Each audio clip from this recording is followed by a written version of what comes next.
Shama daawwattoota keenya akka nagaa fayyaa jirtu warraas qophii gabaabaa tokko qophii isiniif dhufnee jirra. Akkuma beekamu daawwattoota keenya barnoota garaagaraa kan isiniif qopheessinu turre. Namoonni barnoota kanaaf haaraa taatan subscribe godhuudhaan akkasumas share godhuudhaan barattoota keenya waliin gahaadha.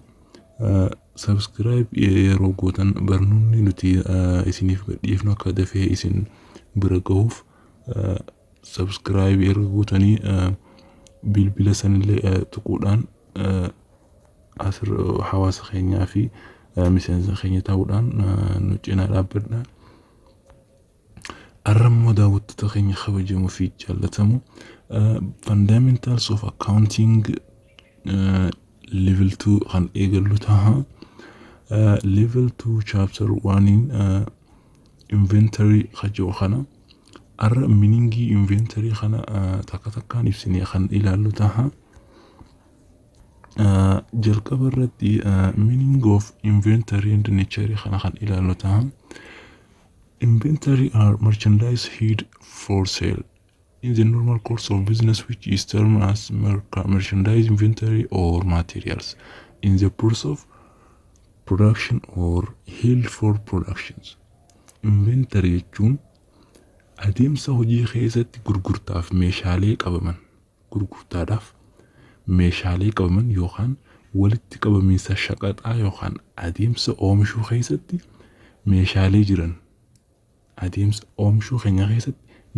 jiran san akkasuma oomishtummaaf kan qabaman jechuudha. Gabaabumatti inventory jechuun qabeenya ta'ee qabeenya long or large current asset khateedha. Akkasuma shortly meeshaa kaampaanii tokko keessatti hin gurguramin kan qabamee taa'u jiru gurgurtaadhaaf meeshaalee qabamee taa'u jiran inventory jennee kan ibsinudha jechuudha. Controls of inventory kana seenu duratti inni kun inventory jechuun maanu jalqabuma meeshaa gurgurtaaf qabaman isa san gurguramne gurgurtaadhaaf qabamanii adeemsa hojii keessatti gurgurtaadhaaf qabamanii kan ta'an shaqaxa keessa haa ta'u dhaaba keessa haa ta'u oomishtummaa keessatti illee haa ta'u wanta qabamee taa'u jiru inventories jennaan jechuudha. Controls of inventories to'annoo meeshaalee kana keessatti akkamitti akka to'atamu the first internal inventory dhaan. Internal inventory controls are intended to help a company verify that it has sufficient resources to to'annoo meeshaalee kana keessatti kan internally kana keessatti akka dhaabaatti qabeenya gahaa akka qaban kan ittiin addaan baafachuuf nama gargaaruuf kan kaayyeeffamedha. Qabeenya gahaa akka qaban kan ittiin addaan baafachuuf nama gargaaruuf kaayyamedha jechuudha. Akka qabeenyaatti kan ilaalamudha. Inventory'n qabeenya osoo hin gurguramin namaaf kaayyame. Garuu qabeenyi kun yeroodhaaf qabeenya keenyaa jechuudha. Kanaaf qabeenya gahaa akka qaban kan ittiin addaan baafachuuf nama gargaaruuf kaayyame controls of internal inventory jennaan jechuudha. Produce and sell goods to meet demands. Fedhiilee guuttachuuf meeshaalee oomishuu fi gurguruudha. Fedhiilee inventory kana guuttachuuf akkasuma guddisuudhaaf meeshaalee kana oomishuu fi gurguruudha jechuudha. Heddummeeffachuudha jechuudha. The second is avoid maintaining excess products. Oomisha humnaa olii excess product taate oomisha humnaa olii tursiisuu irraa of qusachuudha. Inventory'n meeshaa hin gurguramne khataa'u store ta'ee khataa'u jennee jirra. Inni kun humnaa olii yoo khataa'u ta'e expire date itti qunnamuu danda'a. Wantoota garaagaraatiin miidhamuu ta'uu danda'a. Tursiisuu dhabuudhaan wal jalaa dafanii oomishtummaa san qusachuudha jechuudha. The third, eliminate cost associated with purchasing and producing and holding excess. Humnaa ol bitu irraa qusachuu oomishtummaa irraa akkasuma qabatanii kaa'uu oomishtummaa tokko qabatanii kaa'uu waliin wal qabatee baasiiwwan daangeessuu eliminate godhu. Humnaa ol bituurraa eliminate godhuudha. Oomisharraa akkasumas eliminate of godhuudha. Akkasuma qabatanii kaa'uu irrattis it is eliminate ta'uu qabnaa jechuudha. Without eliminating cost, purchase and holding, it is difficult for result or contributors. The objective of control over inventory includes to'annoolee meeshaa kaayyoolee kanneenin dabalataa jechuudha. To'annoon inni jalqaba safeguard the inventory from damage or theft. Meeshaalee miidhaa irraa yookaan hanna irraa eegu. To'annoon takka meeshaa kaayyoolee kanaan dabalatee wanti nuti ittiin control gochuu qabnu meeshaalee miidhaa irraa eegu akkasuma hanna irraa qusachuu yookaan eeguudha jechuudha. Safeguard godhuudha. The second, manage quantity at hands in line with customer needs.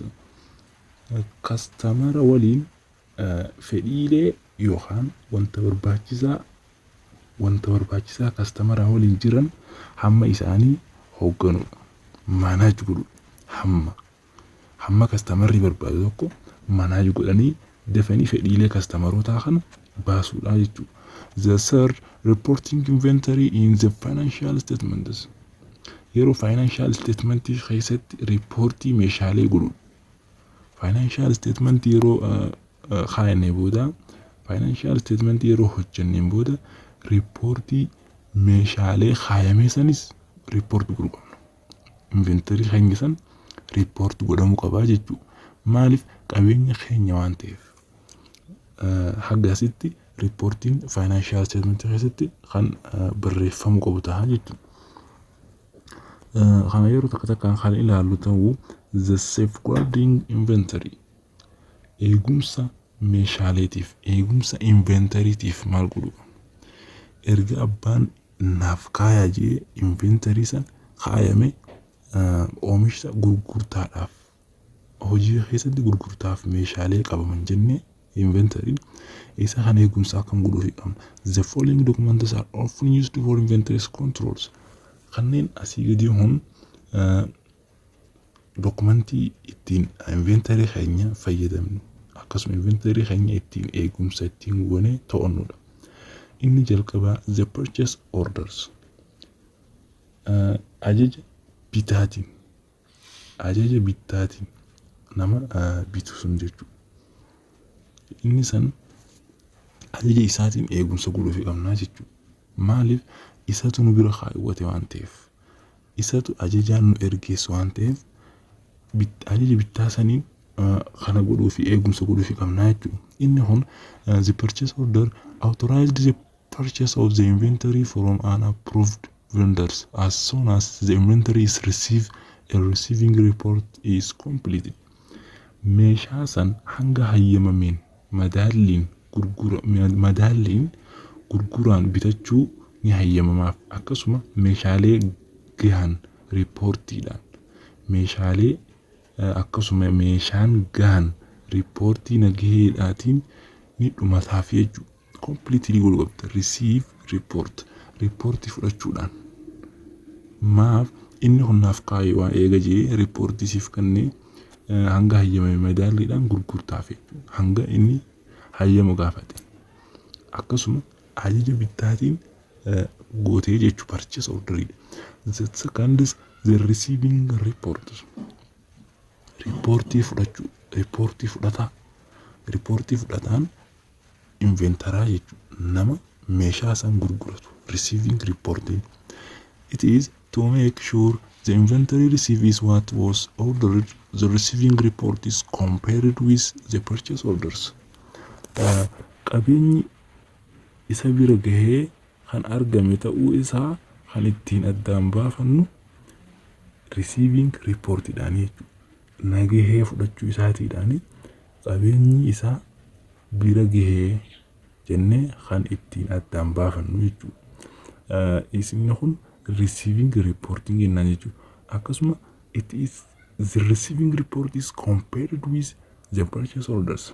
Reporting fudhates yooniif hayyama abbichaa bitee waliin wal hidhate hate compare ta'uu qaba with purchase order isa jalqabaa kana wajjin wal fakkaachuu qaba. Maqaan haa ta'u haga madaalliin gaafateen haa ta'u nagaheen isaa kasirri ta'uu isaatiin haa ta'u isa kana riippoortii fudhattee adda baafachuu qabdaa jechuudha. The third is vendors invoice. Vendors invoice jechuun nagahee dhiyeessaa. Nagahee dhiyeessaan third party. Inni hun the price, quantity and the descriptions of the items on the purchase order and the receiving report are then compared to the vendor's invoice. Gatiin hangi akkasuma ibsa nagahee sanirratti barreeffamee san dhiyeessa. Ibsa barreeffama nagahee sanirratti ibsame hunda dhiyeessaadhaan ergama jechuudha. Abbichi bitee sun waliin wal hidhatu qaba jechuudha.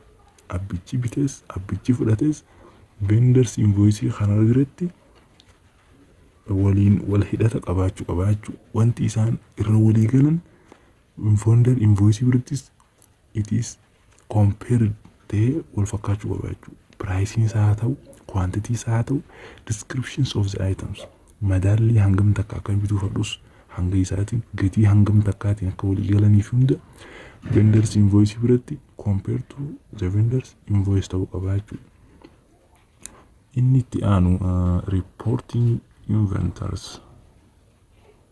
Reporting inventories, it is a physical inventory or count of inventory should be taken nearly to make sure that the quantity of inventory reported in the financial statement is accurate.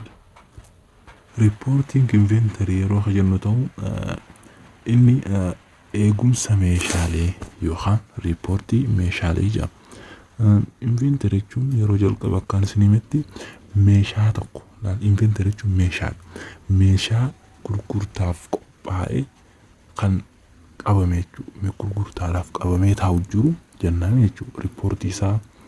Inni kun meeshaalee fiizikaalaatii fi eegumsa qabeenya dhuma amataa irratti indice of the need in the technique gears into to make dhuma amataa irraa ibsa financial statement keessatti ibsa meeshaalee hammam sirrii ta'uu isaa addaan baafachuuf kan nu gargaarudha jechuudha reporting inventory jechuun.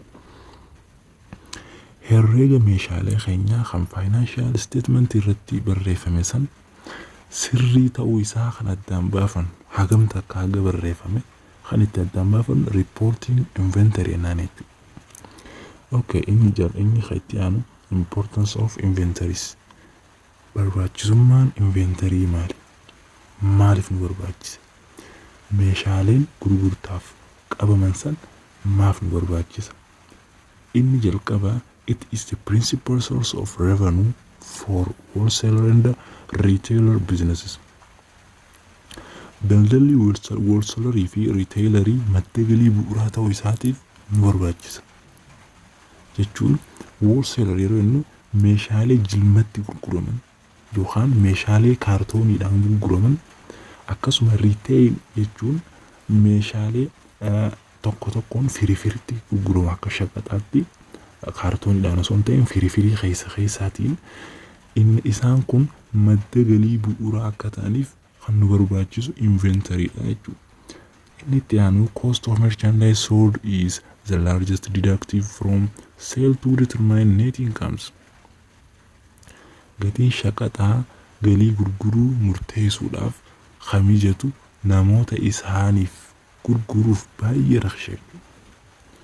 Gatiin shaqaxatti immoo gatiin shaqaxaa galii qulqulluu murteessuudhaaf galii dabaluu isaatii fi galii hir'atu isaa kan itti addaan baaf gatii yookaan galii ittiin didaakta ta'uu isaa rakkisha ta'uu isaa ittiin addaan baafannu kan namaaf mijeessudha. Kanaaf inventory'n barbaachisaa jechuudha. Inni kan a substantial part of a merchandising firm resource is invested in inventory.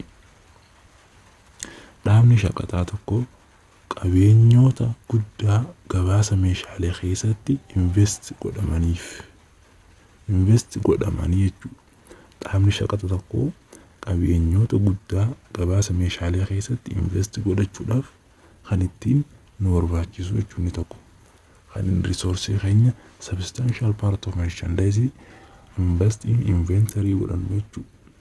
Gama meeshaatti kan invest goonu jechuudha. Maal it is a resources. Qabeenya guddaa jechuudha. Yeroo san kan ittiin nu barbaachisu jechuudha. Maallaqni bilaash yeroo akka hin teenye kan nuuf taasisu kan invested in inventory kan nuuf jijjiiru inventory dha jechuudha. Inni itti aanu it is a largest of the current asset on merchandiser businesses.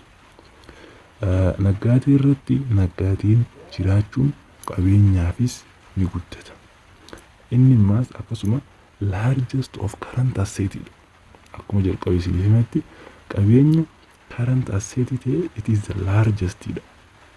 On merchandiser business keessatti daldaltoota qabeenya guddaa qabeenya keessatti isa barbaachisaa akka ta'u nuuf taasisaa jechuudha. Kanaaf arraa meaning isaa qofa kan ilaallu ta'a. Meaning isaa kana fakkaata.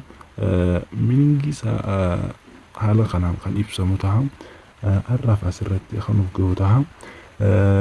Namoonni haalee taatan ammas subscribe godhuudhaan, share godhuudhaan akkasuma barnoota gaafileetii fi akkasuma PDF garagaraa exaamii garagaraa laaluudhaaf telegiraamii keenya ashaamti jechuudhaan seentanii miseensa keenya ta'an isin jechuu barbaadam.